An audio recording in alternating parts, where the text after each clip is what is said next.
Hello అండి, నా పేరు డాక్టర్ కారెడ్డి శ్రీధర్ రెడ్డి. నేను general and laparoscopic surgeon and laser స్పెషలిస్ట్ని. ఇవాళ చూస్తే మగవారిలో చాలా మంది ఇష్యూస్ ఏంటి అంటే ఎరెక్టైల్ డిస్ఫంక్షన్స్. ఈ ఎరెక్టైల్ డిస్ఫంక్షన్స్ అంటే ఏంటి అంటే అంగస్తంభన లోపం అన్నట్టు. అంటే అంగం స్తంభించకపోవడం అని మనం ఎరెక్టైల్ డిస్ఫంక్షన్ అంటాం. అంతేకాకుండా కొందరికి దీంతో పాటు ప్రీ మెచ్యూర్ ఎజాక్యులేషన్ కూడా ఉంటుంది. ప్రీ మెచ్యూర్ ఎజాక్యులేషన్ అంటే తొందరగా వీర్యం బయటికి రావడం అన్నట్టు. సో వీళ్ళకి ఏమవుతుందంటే ఇంటర్కోర్స్ చేసినప్పుడు విత్ ఇన్ సెకండ్స్లోనే వీర్యం బయటకు వచ్చేస్తూ ఉంటుంది. దీన్ని మనం ప్రీ మెచ్యూర్ ఎజాక్యులేషన్ అంటాం. అంతేకాకుండా ఎరెక్టైల్ డిస్ఫంక్షన్ వల్ల ఏంటి అంటే వీళ్ళు ఇంటర్కోర్స్ చేయలేరు, అంగం గట్టిపడదు. ఆ కోరికలు ఉంటాయి కానీ అంగం ఆ టైంకి వచ్చే వరకు గట్టిపడదు, మెత్తగా ఉండిపోతుంది. అంతేకాకుండా కొంచెం సార్లు వంకరగా ఉండడం ఇట్లాంటివన్నీ చూస్తూ ఉంటాం. వీటిని మనం ఎరెక్టైల్ డిస్ఫంక్షన్స్ అంటాం. ఎరెక్టైల్ డిస్ఫంక్షన్ కి ముఖ్య కారణాలు ఏంటి? డయాబెటీస్. సో డయాబెటీస్ వల్ల ఉండడం వల్ల లిబిడో ఉంటుంది. లిబిడో అంటే ఏంటి అంటే సెక్షువల్ డిజైర్ ఉండదు, సెక్షువల్ థాట్స్ రావు, మనకి చాలా సెక్షువల్కి దూరంగా ఉంటారు అన్నట్టు.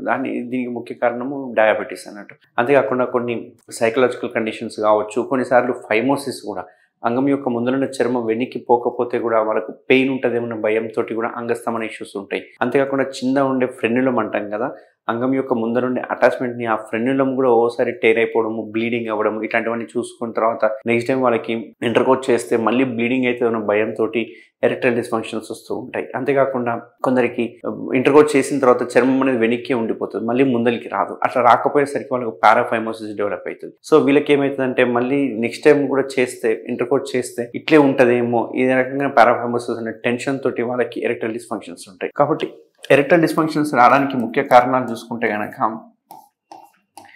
ప్రీమెచ్యూర్ ఎజాక్యులేషన్, ఇవన్నీ ముఖ్య కారణాలు చూసుకుంటే కనుక సైకలాజికల్ కండిషన్స్ ఉండొచ్చు, లేకపోతే ఫైమోసిస్ ఉండొచ్చు, ఫ్రెన్లో హై అటాచ్డ్ ఫ్రెన్లం ఉండొచ్చు, పారాఫైమోసిస్ ఉండొచ్చు, ఈవెన్ బెలనైటిస్ కూడా ఉండొచ్చు, అంటే డయాబెటీస్ వల్ల ఉండొచ్చు. సో మరి ఏం చేయాలి? దీనికి లేటెస్ట్ ట్రీట్మెంట్స్ ఏమున్నాయి? చాలా రోజుల నుంచి చూసుకుంటే కనుక అందరికీ తెలిసిన టాబ్లెట్ వయాగ్రా అని చెప్పి అంటుంటారు. వయాగ్రా టాబ్లెట్ వేసుకుంటుంటారు, ఆ టైంకి వాళ్ళు ఎరెక్షన్ని అచీవ్ చేస్తూ ఉంటారు. బట్ దీనివల్ల సైడ్ ఎఫెక్ట్స్ కూడా ఉంటాయి. ఎందుకంటే ఇది వాసో డైలేట్ చేస్తుంటారు. వాసో డైలేట్ చేయడం వల్ల ఏమవుతుందంటే ఒక్క పెనిస్లో ఉండే రక్తనాళాలే కాకుండా బాడీలో ప్రతి రక్తనాళము డైలేట్ అవుతుంది. కాబట్టి దీనివల్ల హెడేక్ రావడము, డిజినెస్ రావడము, డిస్కంఫర్ట్ ఉండడము, చెస్ట్ పెయిన్ రావడం ఇవన్నీ చూస్తూ ఉంటాం.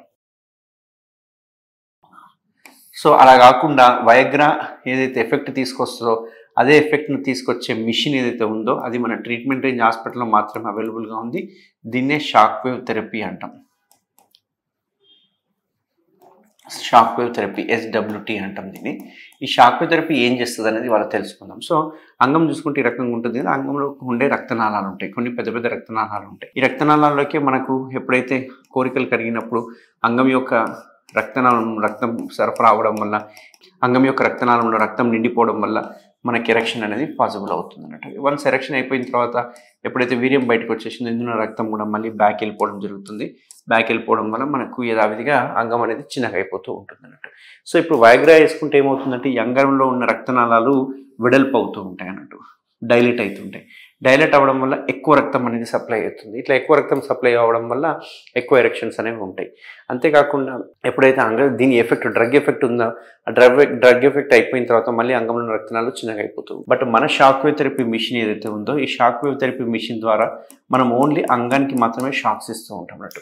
సో అంగానికి మాత్రమే షాక్స్ ఇవ్వడం వల్ల అడ్వాంటేజ్ ఏమవుతుంది అంటే ఇందులో ఉన్న రక్తనాళాలు మనం డైలీ సిట్టింగ్స్ రూపంలో ఇవ్వడం వల్ల స్లోగా డైలేట్ అవ్వడము, పర్మనెంట్ డైలేటేషన్కి వెళ్ళిపోతుంది. స్లోగా పర్మనెంట్గా డైలేట్ అవుతుంటాయి. డైలేట్ అవ్వడమే కాకుండా కొత్త కొత్త రక్తనాళాలు డెవలప్ అవుతాయి. దీన్ని నియోవాస్కులరైజేషన్ అంటాం అన్నట్టు. సో కొత్త రక్తనాళాలు డెవలప్ అవుతుంటాయి. ఎంత రక్తనాళాలు డెవలప్ అయితే, ఎంత రక్తం వెళ్తే అంత అంగం అనేది గట్టిగా ఉంటుంది, అంత ఎక్కువసేపు మనకు ఇంటర్కోర్స్ చేయడానికి పాసిబుల్ అవుతుంది. సో ఈ షాక్ వేవ్ థెరపీ యూజువల్గా మనం 6 to 8 సిట్టింగ్స్ చేస్తూ ఉంటాము.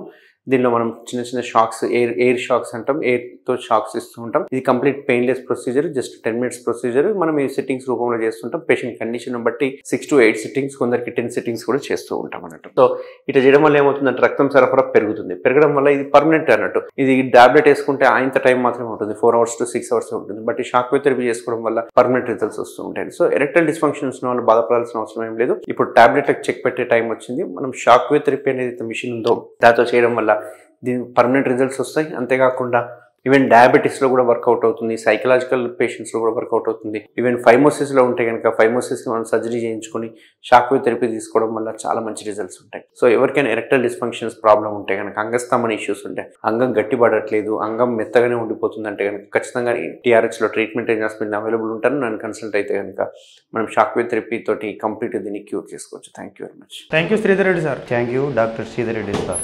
Thank you Sridhar Reddy sir. Thank you Sridhar Reddy sir. Thank you Sridhar Reddy sir. Thank you Sridhar Reddy sir. Thank you Sridhar Reddy sir. Thank you Sridhar Reddy sir. Thank you Sridhar Reddy sir. Thank you Sridhar Reddy sir.